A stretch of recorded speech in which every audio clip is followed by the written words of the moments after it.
भारत सरकार ने हाल ही में किन दो पूर्व प्रधानमंत्रियों को भारत रत्न सम्मान देने की घोषणा की है? आपके ऑप्शन हैं ए पीवी नरसिम्हा राव और चौधरी चरण सिंह, बी पीवी नरसिम्हा राव और डॉक्टर मनमोहन सिंह, सी डॉक्टर मनमोहन सिंह और अटल बिहारी वाजपेयी, डी मोरारजी देसाई और अटल बिहारी वाजपेयी। ठीक है, इसका सही जवाब हो जाएगा option A PV Narasimha Rao और चौधरी चरण सिंह। दूसरा क्वेश्चन है हमारा, डॉक्टर एम.एस. स्वामीनाथन को भारत रत्न से सम्मानित किया जाएगा, वह किस क्षेत्र के प्रसिद्ध व्यक्ति थे? आपके ऑप्शन हैं ए खेल, बी कृषि, सी संगीत, डी नृत्य। इसका सही जवाब हो जाएगा ऑप्शन बी कृषि। तो थोड़ा सा मैं इनके विषय में बता दूं, ये हमारे एम.एस. स्वामीनाथन जी हैं। इनको भारतीय हरित क्रांति का जनक कहा जाता है। हरित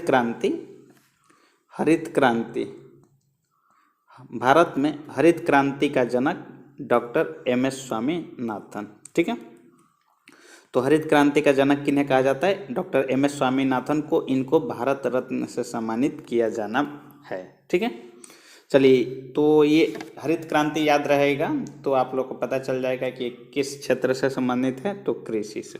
चलिए, तीसरा क्वेश्चन है हमारा, चेन्नई सुपर किंग्स ने ऑफिशियल स्पॉन्सर के तौर पर किसके साथ समझौता किया है?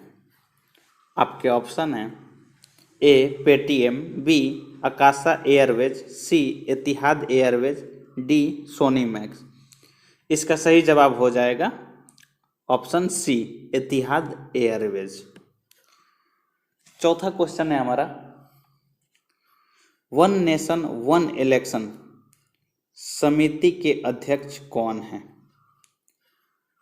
आपके ऑप्शन हैं ए नरेंद्र मोदी, बी ओम बिरला, सी अमित शाह, डी रामनाथ कोविंद। इसका सही जवाब हो जाएगा ऑप्शन डी रामनाथ कोविंद। पांचवा क्वेश्चन है हमारा, महाराष्ट्र सरकार ने स्वास्थ्य और शिक्षा जैसे क्षेत्रों में एआई को आर्टिफिशियल इंटेलिजेंस कहा जाता है। एआई आर्टिफिशियल इंटेलिजेंस, एआई के उपयोग के लिए किसके साथ समझौता किया है? आपके ऑप्शन हैं ए गूगल, बी पेटीएम, सी फेसबुक, डी ट्विटर। इसका सही जवाब हो जाएगा option A Google. 6 number question है हमारा, भारत के साथ सैफ वीमेंस अंडर 19 चैंपियनशिप का संयुक्त विजेता किसे घोषित किया गया है? आपका ऑप्शन है ए चीन, B Australia, C Bangladesh, D Japan. इसका सही जवाब हो जाएगा ऑप्शन सी बांग्लादेश। 7 नंबर क्वेश्चन है हमारा, वर्ल्ड गवर्नमेंट समिट 2024 का आयोजन कहाँ पर किया जाएगा?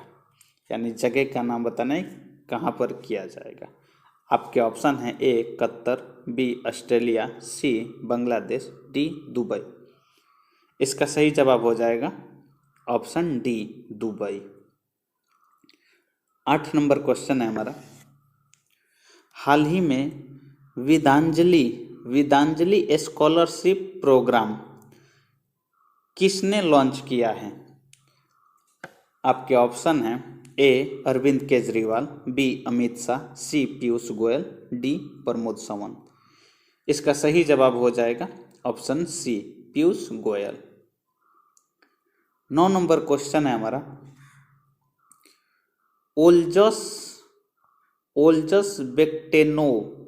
ओल्जस बेक्टेनो को किस देश के नए प्रधानमंत्री के रूप में नियुक्त किया गया है? आपके ऑप्शन हैं ए कुवैत, बी नॉर्वे, सी स्विट्जरलैंड, डी कजाकिस्तान। इसका सही जवाब हो जाएगा ऑप्शन डी कजाकिस्तान। इस सीरीज का अंतिम क्वेश्चन यानी कि 10वां क्वेश्चन, समान नागरिक संहिता लागू करने वाला देश का पहला राज्य कौन है? आपके ऑप्शन है ए केरला, बी बंगाल, सी हरियाणा, डी उत्तराखंड। इसका सही जवाब हो जाएगा ऑप्शन डी उत्तराखंड।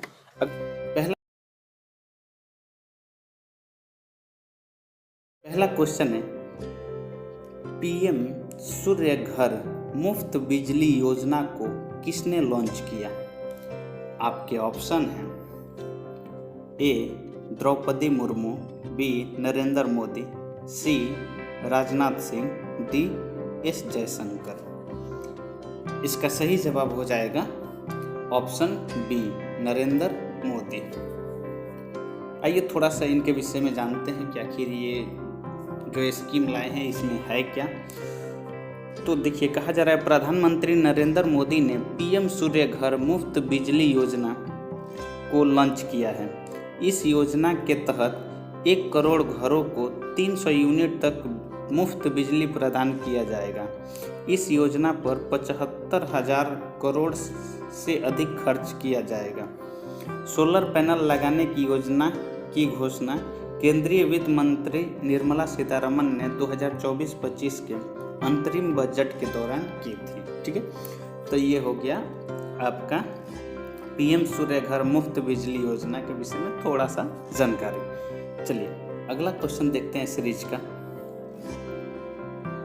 दूसरा क्वेश्चन है हमारा, राष्ट्रीय महिला दिवस प्रतिवर्ष कब मनाया जाता है? आपके ऑप्शन है ए 11 दिसंबर, बी 12 फरवरी, सी 13 फरवरी, डी 14 दिसंबर। इसका सही जवाब हो जाएगा ऑप्शन सी 13 फरवरी। आइए थोड़ा सा मैं बता दूं इसके विषय में। भारत में प्रतिवर्ष 13 फरवरी को राष्ट्रीय महिला दिवस के रूप में मनाया जाता है। ठीक है, यह दिवस सरोजनी नायडू की जयंती के उपलक्ष्य में मनाया जाता है। इस बार सरोजनी नायडू की 145वीं जयंती मनाई जा रही है। सरोजनी नायडू को भारत कोकिला के नाम से भी जाना जाता है, तो ये पॉइंट आप लोग ध्यान रखिएगा, भारत कोकिला सरोजनी नायडू को कहा जाता है। ठीक है, आइए थोड़ा सा और सरोजनी नायडू के विषय में। भारत कोकिला सरोजनी नायडू, अगर स्वर कोकिला आपसे पूछा जाए तो स्वर कोकिला लता मंगेशकर को कहा जाता है। ठीक है, चलिए सीरीज का अगला क्वेश्चन है 3 नंबर क्वेश्चन, शिक्षा मंत्रालय ने देश में फुटबॉल खेल को बढ़ावा देने के लिए किसके साथ समझौता किया? आपके ऑप्शन हैं ए अखिल भारतीय फुटबॉल महासंघ, बी फीफा, सी रिलायंस फाउंडेशन, डी इनमें से कोई नहीं। इसका सही जवाब हो जाएगा ऑप्शन बी फीफा। आइए थोड़ा सा जानते हैं, देश में स्कूल स्तर पर फुटबॉल के खेल को बढ़ावा देने के लिए शिक्षा मंत्रालय ने federation international D football association, जिसे शॉर्टकट में फीफा कहा जाता है, के साथ समझौता किया। इसके तहत शिक्षा मंत्रालय चरणबद्ध तरीके से देश भर में 11 लाख फुटबॉल वितरित करेंगे।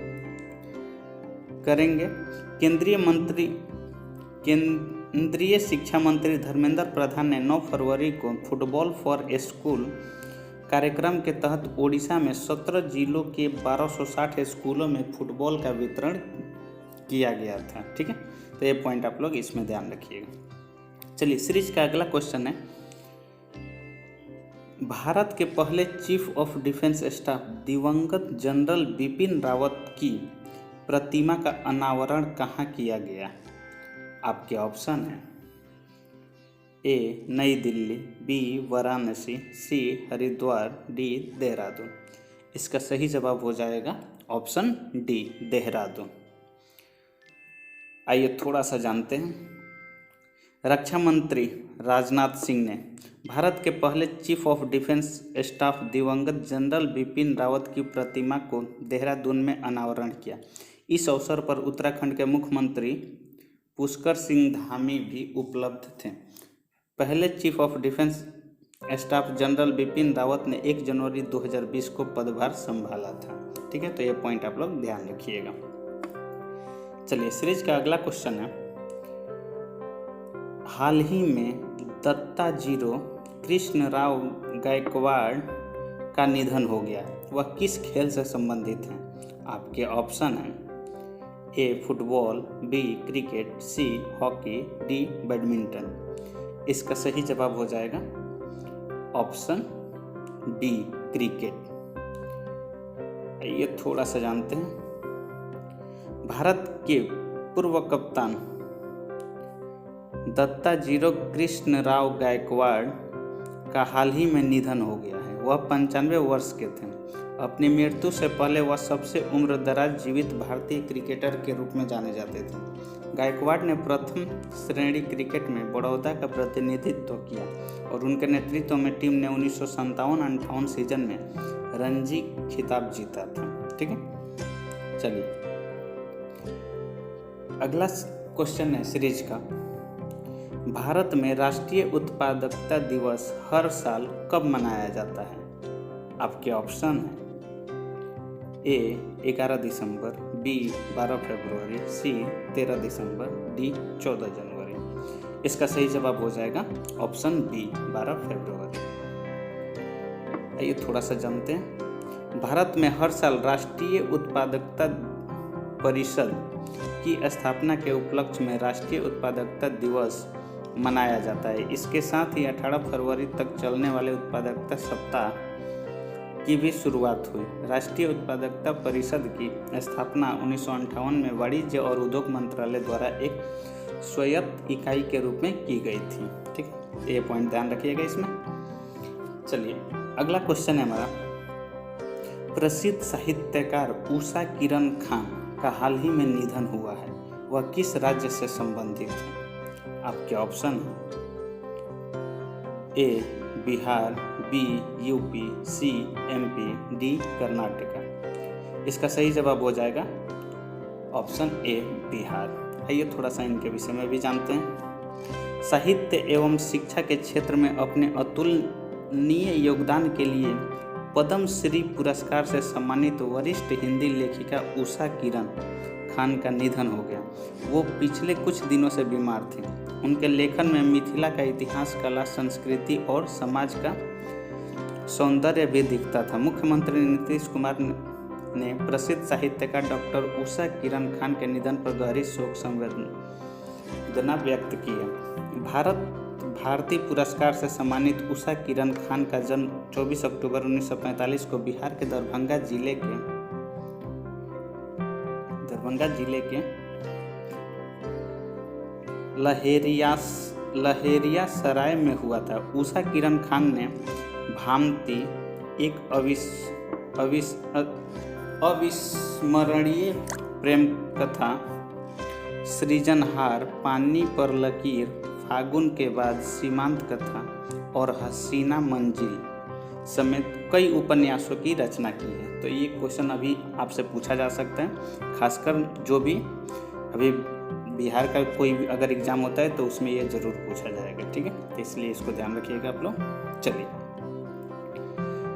अगला क्वेश्चन है, हाल ही में किस देश ने भारतीय नागरिकों के लिए वीजा मुक्त यात्रा की घोषणा की है? आपके ऑप्शन है ए फिलिस्तीन, बी कतर, सी ईरान, डी सोमालिया। इसका सही जवाब हो जाएगा ऑप्शन सी ईरान। अगला क्वेश्चन है हमारा, हाल ही में किस भारतीय हस्ती को यूएई का गोल्डन वीजा प्रदान किया गया? आपके ऑप्शन है ए मुकेश अंबानी, बी आनंद कुमार, सी नीरज चोपड़ा, डी शिवराज सिंह चौहान। इसका सही जवाब हो जाएगा ऑप्शन बी आनंद कुमार।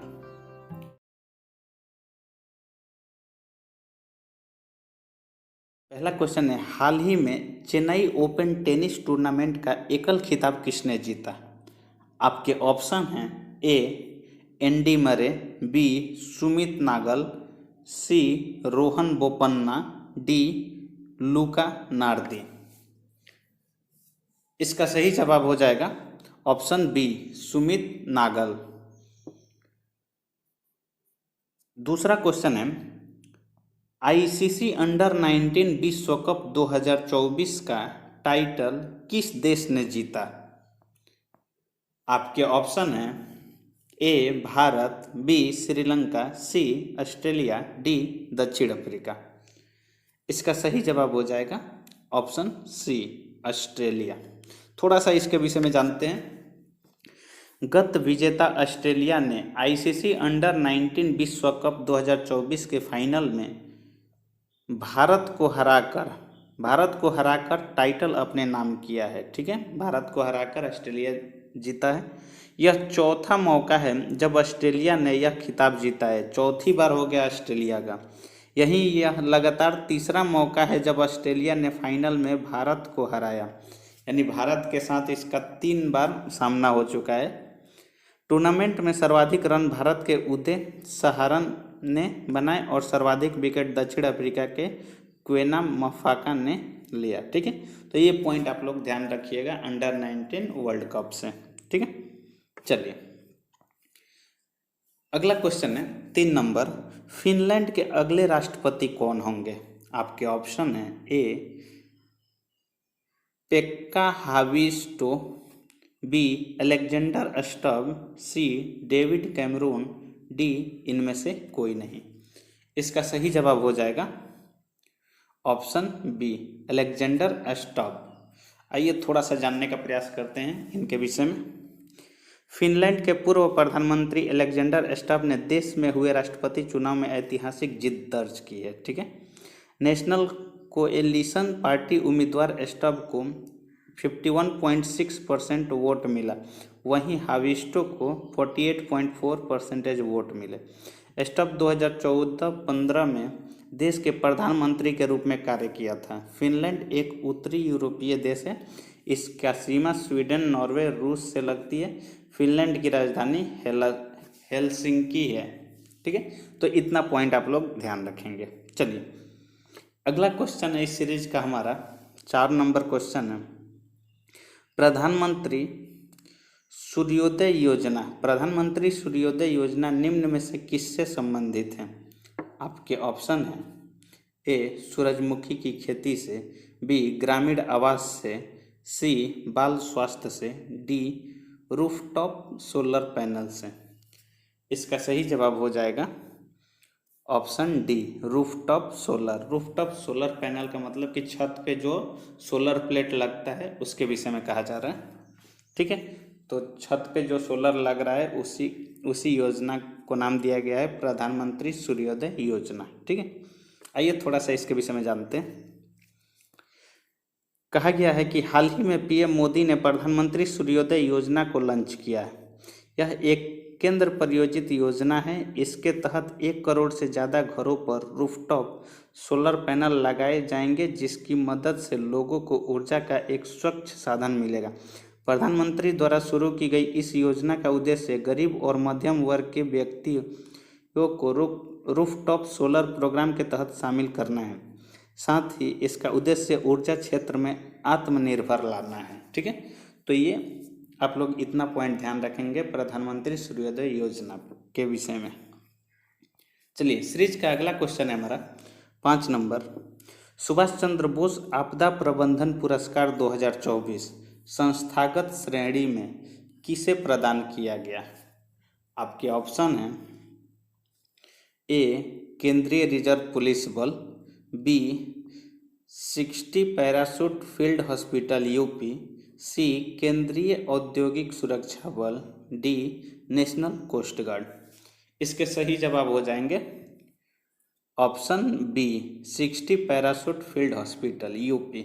आइए थोड़ा सा इसके विषय में भी जानते हैं। उत्तर प्रदेश के 60 पैराशूट फील्ड हॉस्पिटल को आपदा प्रबंधन के क्षेत्र में उत्कृष्ट कार्य के लिए साल 2024 के लिए सुभाष चंद्र बोस आपदा प्रबंधन पुरस्कार के लिए चुना गया है। केंद्रीय गृह मंत्रालय ने हाल ही में इसकी घोषणा की। इस पुरस्कार के तहत संस्थागत श्रेणी में विजेता संस्था को 51 लाख रुपया नकद और एक प्रमाण पत्र प्रदान किया जाता है। वहीं व्यक्ति के मामले में 5 लाख रुपये नकद और एक प्रमाण पत्र प्रदान किया जाता है। देखिए, अगर किसी संस्था को जब दिया जाता है तो इसमें 51 लाख रुपया दिया जाता है और एक सर्टिफिकेट दिया जाता है। लेकिन अगर किसी पार्टिकुलर पर्सन को दिया जाता है, अगर किसी एक व्यक्ति को चुना जाता है तो उसको 5 लाख रुपया और एक सर्टिफिकेट दिया जाता है इस पुरस्कार के तौर पर। ठीक है, तो ये पॉइंट आप लोग ध्यान रखेंगे इसमें। चलिए, अगला क्वेश्चन है हमारा 6 नंबर। कॉपर की खोज और खनन परियोजनाओं के लिए भारतीय प्रतिनिधिमंडल किस देश की यात्रा पर जाएगा? आपके ऑप्शन है A Zambia, B Chile, C Argentina, D Kenya. इसका सही जवाब हो जाएगा ऑप्शन ए जाम्बिया। आइए थोड़ा सा इसके विषय में जानते हैं। खनन मंत्रालय, यहाँ खनन मंत्रालय ने अफ्रीकी देश में संभावित कॉपर की खोज और खनन परियोजना को आगे बढ़ाने के लिए अफ्रीकी देश जाम्बिया में एक भारतीय उद्योग प्रतिनिधिमंडल भेजने का निर्णय लिया है। कॉपर एक विशिष्ट लाल भूरे रंग वाला एक रासायनिक तत्व है। दक्षिण अफ्रीकी देश चिली दुनिया में शीर्ष तांबा उत्पादक देश है। ठीक है, चिली जो है ये तांबा दुनिया में सबसे ज़्यादा तांबा उत्पादक देश है। चलिए, अगला क्वेश्चन देखते हैं इस सीरीज का। 7 नंबर क्वेश्चन है हमारा। बैडमिंटन में हाल ही में इंडिया ओपन 2024 महिला एकल टाइटल किसने जीता? ठीक है, आपके ऑप्शन हैं ए Tai Tzu Ying, B PV Sindhu, C Ankita Raina, D Chen Yu Fei. इसका सही जवाब हो जाएगा ऑप्शन ए ताई तुजू इंग। आइए थोड़ा सा इसके विषय में जानते हैं। देखिए, चीनी ताइपे की दिग्गज बैडमिंटन खिलाड़ी ताई तुजू इंग ने शानदार खेल का प्रदर्शन करते हुए इंडिया ओपन 2024 महिला एकल खिताब जीत लिया। ताई तुजू इंग ने फाइनल में चीन की चेन यू फेई को मात दी। इंडिया ओपन 2024 का फाइनल नई दिल्ली के केडी जाधव इंडोर हॉल में खेला गया। ठीक है, तो ये पॉइंट आप लोग इसमें ध्यान रखिएगा। देखिए दोस्तों, जो अगर वीडियो पे नए हैं उनसे मैं बता दूं कि मैं डेली आपके लिए 10 क्वेश्चन करेंट अफेयर्स का लाता हूं और वैसे ही क्वेश्चन लाए जाते हैं जो आपके आगामी एग्जाम के लिए इम्पोर्टेंट हैं। ठीक है, तो अगर आप चैनल पे नए हैं तो चैनल को सब्सक्राइब कर लीजिएगा और बेल आइकन को प्रेस कर लीजिएगा ताकि जब भी हम वीडियो अपलोड करें नोटिफिकेशन आप तक पहुंच जाए। और वीडियो बनाने में बहुत मेहनत लगता है दोस्तों, तो इसलिए आप लोग जाते जाते कम से कम अगर आपको वीडियो अच्छा लगे तो एक लाइक ज़रूर कर दीजिएगा। चलिए, अगला क्वेश्चन है इस सीरीज का 8 नंबर क्वेश्चन है हमारा। महतारी वंदना योजना हाल ही में किस राज्य सरकार द्वारा शुरू की गई? आपके ऑप्शन हैं ए मध्य प्रदेश, बी छत्तीसगढ़, सी बिहार, डी असम। इसका सही जवाब हो जाएगा ऑप्शन बी छत्तीसगढ़। थोड़ा सा इसके विषय में जानते हैं कि आखिर ये महतारी वंदना योजना क्या है। आइए, छत्तीसगढ़ राज्य सरकार ने हाल ही में महतारी वंदना योजना 2024 के नाम से एक नई योजना की शुरुआत की है। इसके तहत महिलाओं को हर महीने 1,000 रुपया या कुल 12,000 रुपये की वार्षिक वित्तीय सहायता प्रदान की जाएगी। या तो 1,000 रुपया पर मंथ या 12,000 रुपया एक ही बार में। इस योजना का लाभ उठाने के लिए आवेदकों को छत्तीसगढ़ का निवासी होना जरूरी है। यह योजना मध्य प्रदेश सरकार की लाडली बहना योजना से प्रेरित मानी जा रही है। ठीक है, तो ये आप लोग ध्यान रखिएगा महतारी वंदना योजना के विषय में। अगला क्वेश्चन है हमारा 9 नंबर। किसे सर्वश्रेष्ठ फीफा पुरुष खिलाड़ी के अवार्ड से सम्मानित किया गया? आपके ऑप्शन हैं A Erling Haaland, B Lionel Messi, C Kylian Mbappe, D Pep Guardiola. Guardiola. इसका सही जवाब हो जाएगा ऑप्शन बी, लियोनेल मेसी। आइए थोड़ा सा जानते हैं। अर्जेंटीना के सुपरस्टार लियोनेल मेसी को एक बार फिर से सर्वश्रेष्ठ फीफा पुरुष खिलाड़ी का पुरस्कार मिला। उन्होंने इस रेस में एर्लिंग हालैंड और किलियन एम्बापे जैसे खिलाड़ियों को पीछे छोड़ा। पिछले 4 सालों में यह तीसरी बार है जब मेसी को यह अवार्ड मिला। देखिए 3 बार, 4 साल में 3 बार मेसी को मिल चुका है ये अवार्ड। और बार्सिलोना को स्ट्राइकर एटाना बोनमती को सर्वश्रेष्ठ फीफा महिला खिलाड़ी का पुरस्कार दिया गया है। अगर सर्वश्रेष्ठ फीफा महिला का बात किया जाए तो याद रखिएगा स्ट्राइकर एटाना बोनमती, ठीक है। बार्सिलोना, स्पेन और बार्सिलोना की स्ट्राइकर एटेना बोनमती को सर्वश्रेष्ठ फीफा महिला खिलाड़ी का पुरस्कार दिया गया है। पुरुष में किसको दिया गया है? मेसी को। और महिला में दिया गया है एटेना बोनमती को। तो ये पॉइंट आप लोग ध्यान रखिएगा। अगला क्वेश्चन है, इस सीरीज का लास्ट क्वेश्चन है हमारा। अगर ये सीरीज आप लोग को अच्छा लग रहा हो तो प्लीज़ वीडियो को लाइक करके जरूर जाइएगा। चलिए अंतिम क्वेश्चन है इस सीरीज का। हाल ही में भारतीय नौसेना ने अपने किस जहाज को सेवा मुक्त किया? आपके ऑप्शन हैं ए खंडेरी, बी चीता, सी करंज, डी वेला। इसका सही जवाब हो जाएगा ऑप्शन बी चीता। अब थोड़ा सा इसके विषय में भी जानते हैं। हाल ही में भारतीय नौसेना जहाज चीता, गुलदार और कुंभीर को 4 दशकों की शानदार सेवा के बाद सेवा मुक्त कर दिया गया है, ठीक है। डिकमिशनिंग कार्यक्रम पोर्ट ब्लेयर में आयोजित किया गया और 3 जहाज़ों के राष्ट्रीय ध्वज, नौसेना पताका और डिकमिशनिंग पेनेट्स को आखिरी बार उतारा गया। चीता, गुलदार और कुंभीर को पोलैंड के ग्डिनिया शिपयार्ड से तैयार किया गया था। इन जहाज़ को क्रमशः 1984, 1985 और 1986 में भारतीय नौसेना में शामिल किया गया था। तो इंडियन नेवी के ये 3 जहाज़ को सेवा मुक्त कर दिया गया है। नाम याद रखेंगे, आपसे क्वेश्चन पूछा जा सकता है, चीता, गुलदार और कुंभीर, ठीक है। चलिए